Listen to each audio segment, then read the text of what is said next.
네, 오밤중의 뉴스 함께 하고 계십니다. 순데렐라님, 대구 서문시장에 나오는 시민들은 아마 신천지 교인들이 동원된 것 같다라고 말씀해 주셨네요. 예, 신천지 교인들이 동원됐을 가능성도 요새는 배제를 못 하겠어요. 예, 그 동네. 윤석열이 맨 처음 서문시장 갔을 때 아주 난리도 아니었잖아요. 아주 안 좋았잖아요. 오히려 이제 비난을 많이 받았다고 하잖아요. 근데 오늘 분위기는 또 그렇지 않은 걸로 봐서 동원된 인력도 있을 거라는 그런 견해들도 있습니다. 꼭 뭐 신천지가 아니라고 하더라도 동원된 인력이 적지 않을 수 있다라는 뭐 견해가 사실 좀 여기저기서 나오고 있는 것도 사실입니다. 자, 오밤중의 뉴스 함께 하고 계십니다. 자, 오늘 제가 준비한 첫 번째 주제는요. 대구 서문시장 방문한 윤석열 기관총 논란입니다. 기관총 논란? 예, 그렇죠. 이게 무슨 얘기일까요? 예.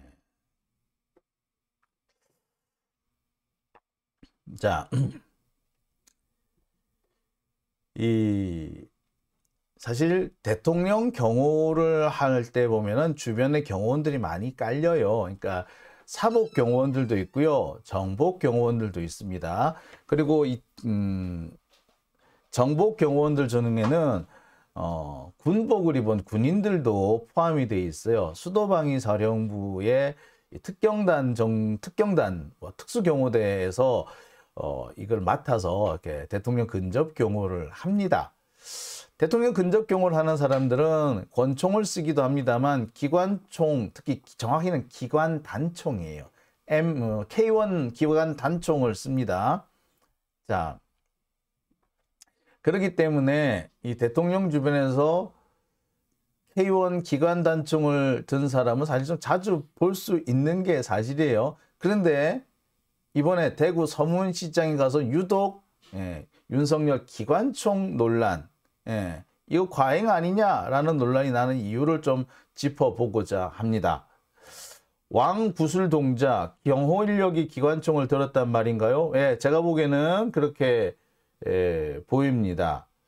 가만히 있어 보세요. 강푸른 하늘님, 대구 대흥교회가 신천지인가요? 댓글 가짜 조작 쓴 걸 봤다고요? 확인 한번 해볼게요. 그냥님, 동원된 게 확실해요. 서문시장에 사람이 그렇게 많지 않습니다.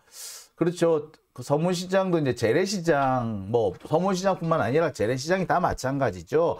요즘 이렇게 아무래도 그 찾는 사람들이 드뭅니다. 이 드문데 이렇게 사람들이 많이 모였다? 이상하다고 느낄 수밖에 없겠죠. 예. 그래서 동원된 게 확실하다. 동원됐다라고 주장하는 그 증언들이 저도 지금 많이 들었어요. 뭐 버스가 왔다 갔다는 등 뭐 이런 얘기들이 있더라고요. 자, 오늘은 그 얘기는 조금 이따가 하고요. 마무리 지면서 하고요. 일단 기관총 논란부터 해보겠습니다. 아니 도대체 그러면 기관총을 들고 갔다는 거야? 안 갔다는 거야? 그 얘기부터 한번 해보겠습니다. 자, 윤석열 기관총 논란. 이 기관총 논란이 도대체 이게 무슨 얘기일까요? 예.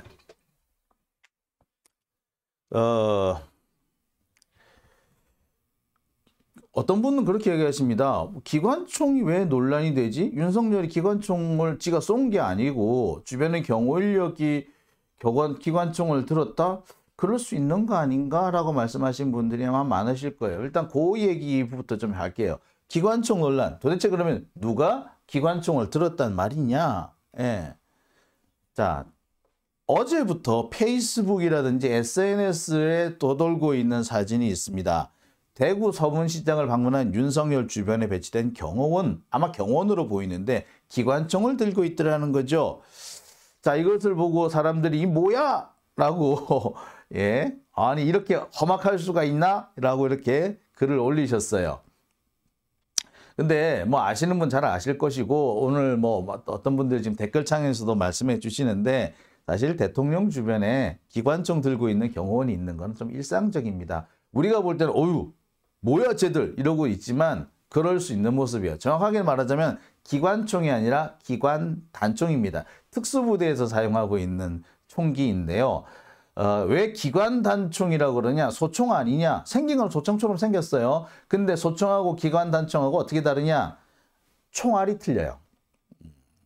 소총은요 5.56mm나 좀 커봤자 7.62mm 뭐 요즘 보니까 6mm 이런 게 뭐 동원된다고 하는데 여하튼 5.56mm나 7.62mm가 쓰입니다. 5.56mm는 주로 M16 계열, 그 다음에 7.62mm는 AK-47 계열이 좀 많이 쓰죠. 자, 그런데 기관 단총은 뭘 쓰느냐 하면 9mm 권총탄을 씁니다. 이렇게 커요. 이렇게 커. 보통 5.56mm나 7.62mm니까 보통 그래요. 새끼손가락 한 마디만한 게 이게 5.56mm. 요거 조금 크면은 7.62mm 정도 되는데 9mm 권총탄은 이렇게 이게 뭐예요? 엄지 중지 하나요? 예. 이렇게 이 중지 뭐 엄지 손가락보다 좀 작고요. 이 정도 손가락 크기 되는 게 이제 9mm 권총탄. 조금 큽니다. 새끼 손가락보다 조금 큰 게 이 정도 되잖아요. 9mm 권총탄을 쓰는 게 기관단총이에요. 그러니까 9mm 권총탄을 쓰면은 가까이에 있는 그 물체는 강하게 타격을 할 수 있는데 멀리 가면 갈수록 운동 에너지가 떨어져서 잘 안 맞아요. 그러니까 사거리가 짧은 대신에 가까운 곳에서 근접 전투를 해야 될 때 기관단총을 씁니다.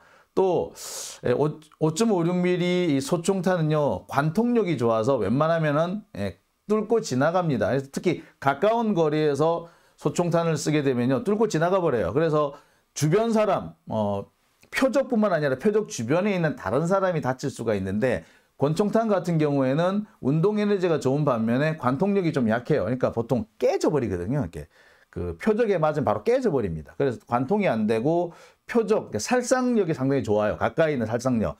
그러다 보니까 경호원이라든지 근접 전투해야 되는 뭐 시가지 전투 이런 경우에서는 기관 단총을 많이 씁니다. 그래서 K1이 기관 단총으로 많이 쓰이죠. 그래서 K1 기관 단총을 쓰지 않았는가 싶은데 여하튼 이렇게 기관총 논란이 있는데 정확하게는 기관 단총입니다. 기관 단총을 든 경호원들이 포착이 됐다라는 거예요. 자, 보시다시피 기관 단총 든 거는 맞는 것 같아요. 보이시죠? 예. 보시다시피 기관 단총 들기는 들었네요. 그죠? 여기. 자, 이런 사람이 오늘 엊그저께 대구 서문시장에서 발견이 된 겁니다. 실제로 발견이 됐어요. 그러니까 경호원들이 기관총 들고 설쳤던 거는 맞는 것 같습니다. 자, 자세히 좀 더 자세히 선명하게 만들어 보려고 보니까 선명하게 이 기관총이 총이 보이죠? 총구가 보이고 제가 볼 때는 이분이 아마 군복을 입었는지 사복을 입었는지 명확하지 않은데 군복을 입은 것 같기도 하고 군복을 입었나요? 경호원 복장을 입었네요. 군복을 입고 있는 이런 모습 경호원이 실제로 오늘 포착은 됐었습니다. 자, 그런데 이게 왜 문제가 되느냐? 자, 뿐만 아니라 꽤 여러 명이 아마 기관총을 들고 있었던 것 같아요. 자, 여기 보이시죠? 여기 있는 이 인물 아무리 봐도 요분입니다. 요분 같은 경우에 총을 들고 있다는 거예요. 누가 보더라도 근접 경호를 하는 뭐 특수부대 요원 정도로 보이죠? 근접 경호에 나선 특수부대 요원으로 봐도 됩니다. 자, 이 요원이 기관 단총을 들었다는 거죠. 자, 보겠습니다. 실제로 보니까 기관 단총을 요 부분을 확대를 했더니 아이고 보입니다. 이렇게 총을 들고 있는 것까지 확인이 되네요. 그죠? 여러분들 보이시죠? 총 들고 있는 게 총이 딱 정확하게 보이네. 총 들고 있는 게 보이네요. 그죠? 그리고 보니까 군복을 입고 있는 걸로 보이고요. 자, 이런 것들을 볼 때 기관총을 들고 있던 사람이 윤석열 주변에서 경호를 했다까지는 뭐 사실로 보여집니다. 자, 사진을 한번 제가 자세히 한번 보여드릴게요. 여러분들 보세요. 자, 분명히 윤석열 주변에서 기관총을 든 경호원이 활동을 한 것만큼은 뭐 사실 뭐 명백해 보이는 게 명백해 보입니다. 자, 자 그러면 도대체 이게 왜 문제가 됐을까요? 뭐 많은 분들이 그런 말씀을 하세요. 뭐 아니 뭐 경호원들이 뭐 총 들 수도 있는 거 아닌가? 그게 그렇게 논란거리가 되나? 라고 하시는 분들도 계시고요.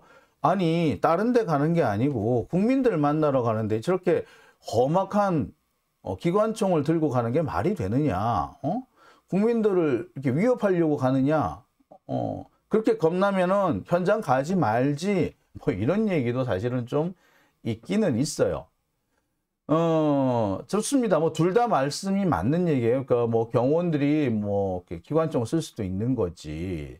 또는 국민들을 만나러 가는데 굳이 이렇게 기관총 같은 걸 들어야 되나? 라고 하시는 분들 둘 다 말씀 맞아요. 그런데 제가 이제 드리고 싶은 말씀은요. 우리나라의 경우에 이 대통령 주변에서 기관총 들고 경호하는 경우가 꽤 많이 있습니다. 관저 주변은 물론이고요. 외부 행사를 나갔을 때 주변에 저렇게 기관단총을 소지한 경호 인력이 뭐 많이 투입이 돼요. 뭐 그건 뭐 크게 뭐 특이한 사례는 아닙니다. 그런데 이 부분이 오늘 굳이 문제가 되는 이유, 제가 오늘 굳이 이 문제를 들고 나온 이유는 사실은 딴 데 있어요. 너무나도 흔한 일인 수도 있는데, 그리고 아무 문제가 아닐 수도 있는데, 그 아무 문제가 아니라고 보는 그 부분이 좀 짚고 넘어가야 될 부분이 있다라는 겁니다. 왜? 문재인 대통령이 대구를 방문한 적이 한 번 있었어요. 근데 그때 경호원들이 기관총을 들고 있었다라는 이유만으로 당시 아주 난리가 났던 적이 있습니다. 여러분 기억하시나요? 한번 볼까요? 예. 2019년 3월 달에 문재인 대통령이 대구 칠성시장을 방문했습니다.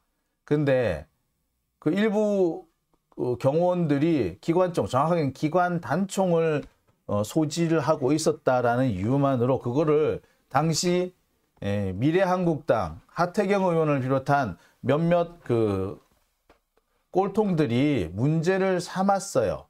어떻게 시민들을 만나러 가면서 기관단총을 가져가느냐, 이렇게 섬뜩할 수가 있느냐, 이거 해명해라, 사실 거짓말이냐 사실이냐, 이렇게 따졌어요. 이 상황을 보면은 대통령 경호를 하는데 기관단총을 가져가면은 안 된다는 거죠. 하태경 의원은 분명히 그렇게 얘기를 한 겁니다. 대통령 경호를 위해서 기관단총을 보유하면 안 된다. 특히 시민들을 만나러 갔을 때, 특히 시장 같은 데를 시장에서 시민들을 만나러 갔을 때 기관단총 들고 설치면 안 된다라고 아마 주장한 것 같아요. 자, 그 당시 기사를 좀 더 볼까요? 당시 미래한국당의 주장이 이렇게 나왔습니다. 동아일보 기사죠. 대구가 그렇게 무서우냐, 무장테러 캠프장이냐, 경호원 기관총 노출 경악할 일이라고 주장을 했습니다. 자, 당시 미래한국당 하태경뿐만 아니라, 하태경은 원래 좀 이렇게 뻘소리 잘하는 애니까 그렇다 치고요. 미래한국당의 당 차원에서 공식 발표가 됐습니다. 대구시장이 무장테러 캠프 청경호원 기관총 노출 경악할 일, 이렇게 했었어요. 자, 하태경 당시 주장을 한번 더 볼까요? 하태경의 라디오 하하인가 여기서 보니까 기관 단총을 든 경호원 사진이 확보되었다. 이 사진의 진위 여부에 대해서 답변해 주기 바란다. 카톡과 문자에 불이 났다. 이게 사실이라면 섬뜩하고 충격적이다. 경호 전문가에게 물어보니 무장테러 상황이 아니면 기관단총은 꺼내지 않는다. 이렇게 주장을 했어요. 그러니까 당시 문재인 대통령의 경호가 너무 지나쳤고 시민들을 위협하는 시민들을 테러 행위자로 몰아가는 아주 나쁜 행동이었다라는 식으로 이렇게 비난을 했습니다. 기관단총을 경호원이 보이는 것 자체가 잘못이다라는 식으로 이렇게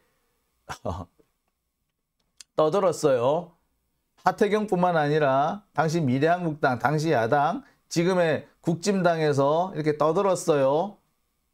자, 미래한국당만 떠든 게 아니에요. 당시 언론도 비슷합니다. 당시 중앙일보 사진입니다. 당시 중앙일보 보도예요. 대구 칠성시장 경호 총기 논란 일자 청와대 하루 2차례나 해명. 그러면서 경호 전문가들은 원칙을 어겼다 라고 이런 식으로 보도를 했어요. 당시 중앙일보 보도예요. 기관단총이 노출된 것은 경호의 원칙을 어긴 것이다. 전문가들은 그렇게 얘기한다 라고 떠들어댔어요. 자, 중앙일보 그렇게 얘기를 했죠. 자, 그런데 확인해 볼까요? 자, 또 있어요. 매일경제 문 대구 방문 시 기관총 경호 논란이라고 하면서 대구가 테러 캠프냐라고 비판했대요. 자, 그 다음에 민심이 그렇게 두렵나? 라고 이렇게 빈정대기까지 했습니다. 자, 저는 솔직히 이해가 안 가는 대목입니다. 대통령 경호를 하는데 사실 우리나라 다른 나라도 모르겠고요. 우리나라의 경우는 근접 경호를 할 때 기관단총을 보유한 사람들이 제법 배치가 됩니다.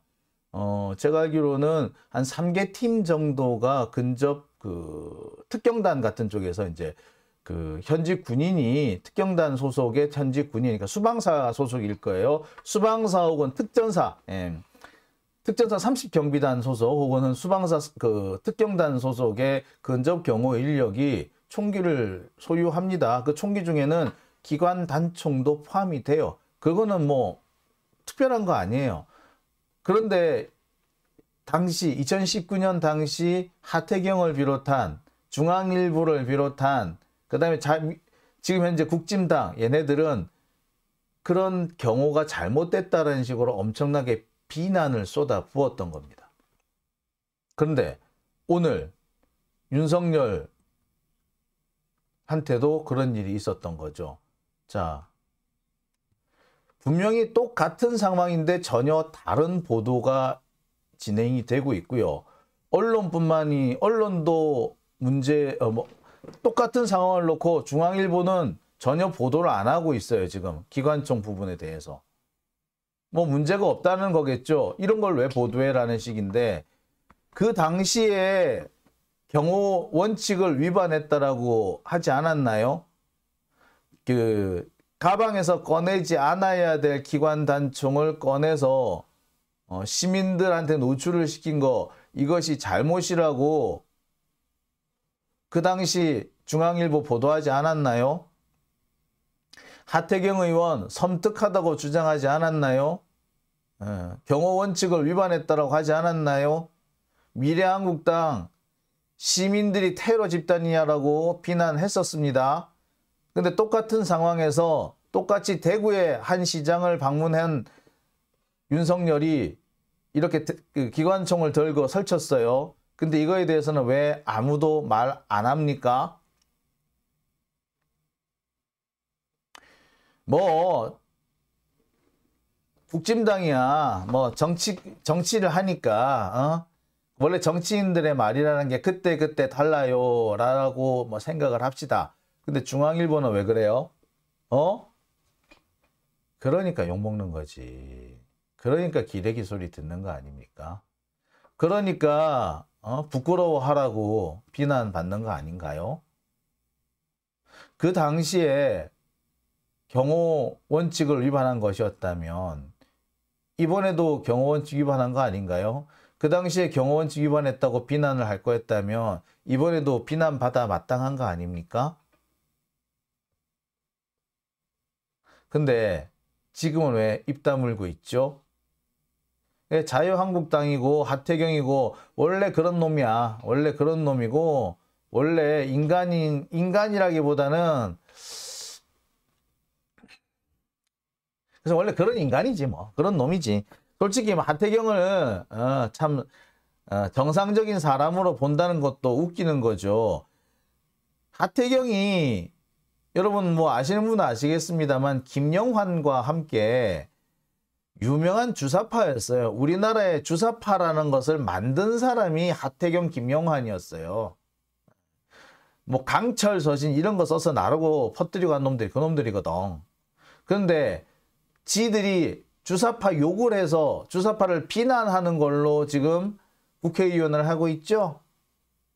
북한을 추종해가지고 북한을 떠받들고 북한이라면 다 맞다는 식으로 그런 운동권 흐름을 만든 게 그게 하태경인데 북한을 욕하는 거고 비방하는 걸로 정치를 헤쳐먹고 있는 게 하태경이죠.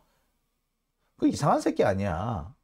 정상적인 사람이라면 그렇게 행동할 수 있을까요? 저는 그렇게 행동 못할 거라고 생각이 들거든요. 근데 그렇게 뻔뻔스럽게 하고 있습니다. 살고 있습니다. 뭐 그런 자한테 뭐 특별한 걸 바라겠어요. 그때 다르고 그때 필요할 때 억지 썼다가 또 지들 분리하면은 얼굴 납작 바꾸는 게 그게 하태경이다 라고 넘어갈 수 있어요. 자, 그런데 우리나라에서 뭐 거의 최대 규모 언론사, 사실 중앙일보죠. 최대 규모는 맞아요. 그죠? 예. 최대 규모를 자랑하는 중앙일보, 니들은 왜 그런 식으로 구는데, 예?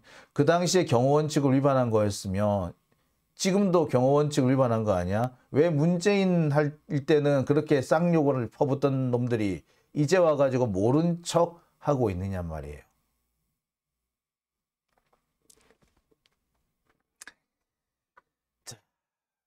참 답답합니다. 예. 이게 현재 대한민국의 언론 지형을 보여주는 너무나도 대표적인 장면인 것 같아서 너무나도 씁쓸합니다.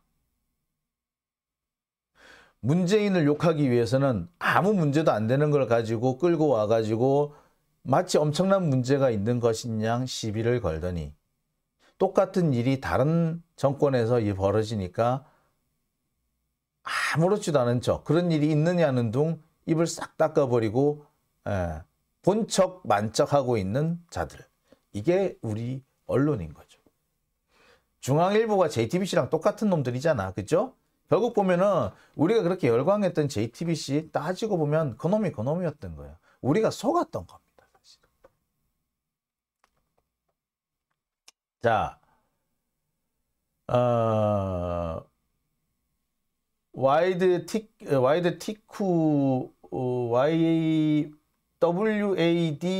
WADTIUC님, 이걸 뭐라고 읽어야 되는지 모르겠네요. 자, 민주당에서 윤석열 기관총 비판해야 합니다. 예. 조수님, 애들 장난감 총 자랑하듯 총자랑했나 봐요. 그러게요. 자, 당시 조선일보도 마찬가지였어요. 보면은 이 총기가 노출됐다, 기관단총이 노출됐다는 가지고 엄청 비난을 했습니다. 경호 원칙을 위반했다는 둥, 국민들을 위험에 노출시켰다는 둥, 위협했다는 둥. 그런데 이런 일은 사실 늘상 있었던 일이었었어요. 적어도 대한민국에서. 아무도 문제시 삼지 않았고 아무도 문제가 된다고 생각하지도 않았던 것이었습니다. 그런데 굳이 일부러 문제를 삼았죠. 문재인을 죽이기 위해서. 그랬는데 똑같은 상황이 윤석열일 때도 벌어졌는데 이번에는 다들 침묵하고 있습니다. 언론의 꼬라지가 이런 거죠. 자, 저는 이 기관총 논란을 보면서 기관총을 가져가야 되느냐 말아야 되느냐, 노출되는 게 옳으냐 그러냐, 그거는 좀 더 우리가 좀 논의를 해봐야 될 것 같아요. 저렇게 기관총을 노출시키지 말아야 한다. 더군다나 대통령이 시민을 만나러 간 자리에서는 좀 곤란하지 않느냐라는 의견에도 귀를 좀 기울여야 한다고 생각합니다. 또는 경호를 하는데 어쩔 수 없다라는 주장도 뭐 또 딱히 틀린 건 아니라고 생각이 들어요. 하지만 저 상황을 바라보는 언론의 태도는 일관되어야 되는 거 아닌가요? 문재인 때 잘못된 것이었다면 윤석열 때도 잘못돼야 하는 것이고, 문재인 때 비판을 했던 거라면 윤석열 때도 비판을 해야죠. 문재인 때 노출된 기관 단총은 비판을 받고 윤석열 때 노출된 기관 단총은 모른 척하고 있다. 똑같은 대구의 시장에서 벌어진 일인데 이게 글쎄 하태경 같은 그런 정치 몰입애들이야 원래 그런 놈이라고 치지만 언론사가 이래서 되겠습니까? 참 통탄할 일입니다. 자, 윤미정님, 모범 택시가 필요해. 아, 진짜, 아씨. 예. 법적 고지님, 극우 보수는 다 되고 진보는 안 되는 게 너무 많다. 예, 그래요. 이게 사실 문제인 거죠. 극우나 기득권 세력들이 하는 거는 당연한 거고, 아니, 뭐, 그럴 수도 있지. 라는 거고, 그걸 진보가 했다면은, 예, 엄청난 비난의 대상이 돼야 하는. 도대체 이런 게 참 답답합니다. 자, 우금치마루님, 문통 때는 시민들 뒤에서 후방 경계로 국민들과 대통령을 보호하는 데 위치하고 있었는데, 지금은 시민들 앞에서, 그렇죠. 보란 듯이 꺼내놓고 있는데, 그렇죠. 오히려 지금 경호하는 위치를 보자면 지금이 훨씬 위압적이고 훨씬 고압적이에요. 그런데 그리고 이 복장도 보세요. 그때는 사복을 입고 있고 옷 속에 이렇게 숨기고 있잖아요. 그런데 지금 같은 경우는 뭡니까? 거의 노출을 시키고 있고 군복을 입고 있지 않습니까? 근데 이게 사실 문제가 된다면 이게 더 문제가 되는 상황 아닌가 싶네요. 자, 오밤중의 뉴스 오늘 첫 번째 주제는 대구 서문시장을 방문한 윤석열의 기관총 논란 얘기를 좀 짚어봤습니다. 자, 첫 번째 얘기는 여기까지고요. 이어서 두 번째 주제로 넘어가 보겠습니다.